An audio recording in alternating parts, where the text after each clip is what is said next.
Eu queria saber se já prenderam o Bolsonaro. Ainda parece que Você ainda sabe não. que é isso, né? agora tá a contagem regressiva, que eu acho que Vai voltar o meme Bolsonaro é uma brincadeira, né? Para quem acha isso uma brincadeira. Mas assim, acho que vai demorar um pouco para prender. Não sei quanto a vocês, mas o pessoal tá fazendo contagem aí, apostas, bolão, quando vai ser, quando não vai ser e tal. Eu não sei o que vocês acham, mas eu acho que o Alexandre de Moraes vai juntar tudo que ele pode. Tudo que ele pode. Eu não creio em prisão preventiva, né? Porque é uma possibilidade. Não seria ilegal, não seria abuso, não seria nada. Né? Porque a prisão preventiva, entre outras motivações, ela pode ser decretada se você achar que a pessoa em questão está atrapalhando a investigação. Sim. Né? Então, daria para ter uma prisão preventiva, mas eu tô achando que ele vai esperar algo maior. Não, e o fato do advogado dele falar com o advogado Mauro Cid, não sei, né? É estranho. Não, Pode ser que tenha alguma coisa aí, né? Ele não, se tiver algum indício de que ele esteja obstruindo, atrapalhando, ele pode ser preso. Mas até estava lendo, não sei se foi no G1, que o Alexandre de Moraes ia prender só depois do julgamento. Até acho que para não ter margem, né? De contestação, de abuso, de vitimização do Bolsonaro, caso, né, ele seja preso antes. E teve uma pesquisa que saiu hoje da Genial Quest que fala, ela estava questionando sobre essa questão das joias, tal, se as pessoas estão sabendo ou não, mas não é nem esse ponto que eu queria levantar. Fala. Tinha coisa das joias, né? Que 2/3 dos eleitores do Bolsonaro acham ok ele ficar com as joias, não é isso? Tem isso. Se os brasileiros estavam acompanhando as notícias da investigação sobre o desvio de joias recebido pelo governo, 66% disseram que sim, que estão acompanhando. Só que aí tem um outro ponto, que é a discussão para quem acompanha a política. Bolsonaro deve ser preso por conta disso? O resultado da pesquisa mostra mais um fla-flu, segundo o Felipe Nunes, que é o responsável pela Quest. 43% dizem que não. 41% dizem que sim e 16% não opinaram. Ou seja, o tema polariza a sociedade. 43% dizem que não. 41% dizem que sim. Mas essa pesquisa foi feita antes de ontem. Porque o depoimento de ontem foi bastante importante, né? Deve ter um peso aí na opinião das pessoas. Para 68% dos eleitores do Bolsonaro, ele não deveria ser preso. 68% dos eleitores do Bolsonaro. Agora, para os eleitores do Lula, 62% acham que sim. Um pouquinho diferente só, né? Coisa pouca. É simplesmente quase que o oposto. Sim. Quem não foi votar ou votou branco ou nulo está dividido, 39-36. Ou seja, qualquer que seja o desdobramento, haverá quem saia frustrado ou ferido. Mais polarização à vista. Tem muita gente que defende que o Bolsonaro não seja preso, né? Independente de eleitor ou não. Sim. Aqui ele está falando no geral, né? 43% não e 41% sim. Precisa esperar, aguardar a justiça, né? E das investigações também, né? As provas, evidências que vão sendo, antes até do julgamento, né? Que vão sendo aí reveladas para as pessoas formarem uma opinião do que elas acham, né? Sobre esse caso. Ele será preso. Ele será preso, calma, vai dar tempo. Estamos no começo só. Acho que esse receio de prender o Bolsonaro com essa... Porque isso é relevante.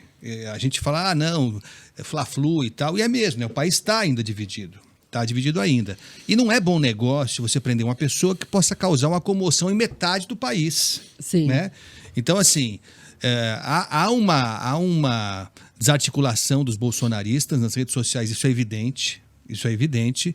Eles estão por aí ainda, mas estão atordoados. Teve uma pesquisa Quest mesmo, recentemente, falando da aprovação do governo Lula. Sim. Que subiu bastante. Foi ontem, anteontem, né? Isso, subiu bastante. E subiu em alguns setores que são bolsonaristas desde sempre. Entre evangélicos também. Sim. Evangélicos é um ponto importante e para os analistas tem tudo a ver com essas acusações que mostram que o Bolsonaro não era honesto. Porque uma coisa que o Bolsonaro sempre dizia é que não tinha desonestidade, era honestidade acima de tudo, não tinha corrupção no governo dele e tal. Isso é uma bandeira. E o carimbo disso foi Sérgio Moro, né? Entrando no governo dele. Essa bandeira para essa fatia da população evangélica é muito relevante. É muito relevante. Quando você começa a perceber que ele mocosou um relógio, aí entrou e saiu do país, foi vender. Isso pode parecer... A gente até trata com ironia, né? Como chacota e tal, sabendo da gravidade, mas é mesmo... É tragicômico. Mas para uma fatia da sociedade, do eleitorado, isso é o fim. Isso quebra o principal, que era eu vou votar num candidato que é honesto. Porque o ladrão é o Lula. Essa é a ideia. Então eu vou votar no contraponto do ladrão, que é o honesto. Só que não, né? Só que não. Então talvez essa história das joias, do relógio, aquela coisa toda, não seja suficiente para prender o Bolsonaro. Talvez não seja o suficiente, levando em conta isso, essa comoção, essa vitimização que podia acontecer, que não é desejável.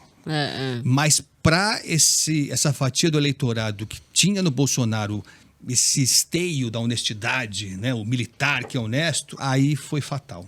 É que ainda não tem, pelo menos não veio a público, porque tem vários processos que correm em sigilo, uma prova que fale assim, putz, não tem contestação. A gente sabe foi ele que mandou o... A gente vê que todas as investigações culminam nele e que tem fortes indícios, mas uma prova que fale assim, né, que não tenha contestação, ainda não, a gente não sabe, né? Pode ser que tenha ainda nessas investigações. Depende, né? Depende. Assim, se a gente levar em conta, por exemplo, a gente está falando de crimes que têm maior ou menor gravidade, né? Pelas consequências que ele tem. Vender um patrimônio nacional como relógio é grave? É bem grave. É bem grave. Agora, o que ele não fez durante a pandemia não. É mais grave, não é? Sim. É bem mais grave. 700 mil mortes que aconteceram durante a pandemia, nem todas elas seriam evitáveis, claro que não, mas há até quem já faça esse cálculo. Há um cálculo que identifica quantas mortes seriam evitadas se o governo Bolsonaro, naquele momento, fizesse o que o mundo fez. Só o que o mundo fez. Nada mais, nada menos. Só o que o mundo fez. Então, tem coisa muito grave para estourar. E para muitos especialistas, no caso da pandemia, não há como você dissociar da omissão do presidente. Inclusive, tem estudo que saiu esse mês numa revista importante de economia internacional. Eu até falo sobre isso no meu artigo da Folha que está para sair agora, hoje.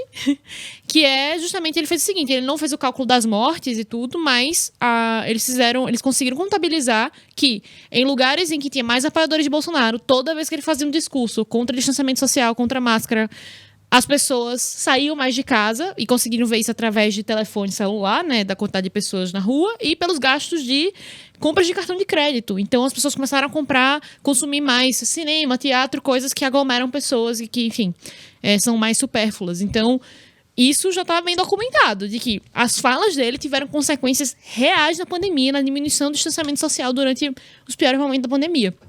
Né?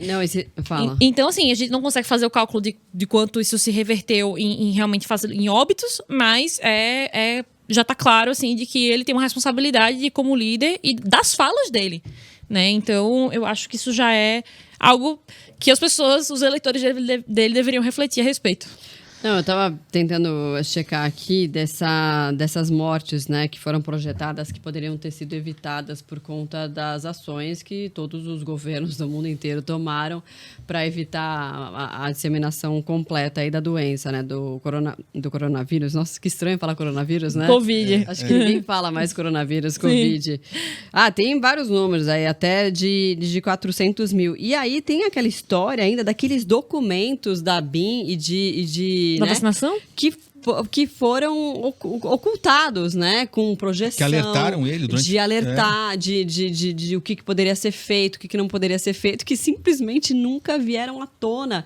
E esses relatórios e essas pesquisas, esses levantamentos evitariam milhares de mortes, né? Indicariam os medicamentos, os caminhos corretos, nada. Isso tudo chegou para ele, né? Que foi feito ali internamente por técnicos no governo, chegou e foi guardado. Sumiu. É surreal. Não, e fora o negacionismo, que a gente hoje não tem mais dúvida, né? Que tomou conta do nosso governo durante esse tempo, tinha gente ganhando dinheiro com isso. né, cobrando por fora para comprar vacina e ganhando dinheiro que nem água para vender cloroquina.